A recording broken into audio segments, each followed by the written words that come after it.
So today we'll talk about deep brain stimulation for movement disorders. It's not a new therapy at all. It was developed back in, oh gosh, it's been a long time coming, but several decades in the making.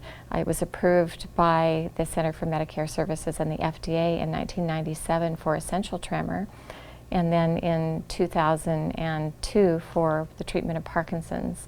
And then later in the early 2000s for dystonia, which is involuntary muscle contractions. So these are movement disorders that are refractory to medication management, and patients undergo deep brain stimulation, which is kind of like a brain pacemaker. Instead of a wire in the heart, a wire goes into the brain and there's an implanted battery. Many patients are good candidates for this. It's thought to be probably about 10% of Parkinson's patients are candidates for deep brain stimulation. There is a sense of skepticism, I think, by many referring physicians and also by the patient community that this is very extreme. I think it's a cultural change, and gradually we're seeing more and more patients who are referred for surgery because it can really be life-changing.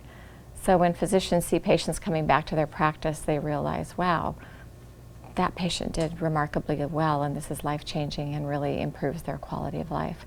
The bottom line is, if medications are no longer working and patients are doing all the right things to try to move themselves along and keep their quality of life and hold off progression of the disease as much as possible and maintain a good quality of living in spite of their disease, then it's those patients eventually will need to pull out the other stops and look at other things and turn over the stones to see if they might be a candidate for an interventional procedure. It's not for everybody, but in the right circumstances it can be, as I said, just life-changing and really remarkable for patients. It's for the movement aspect of the disease, not the non-motor aspects of the disease.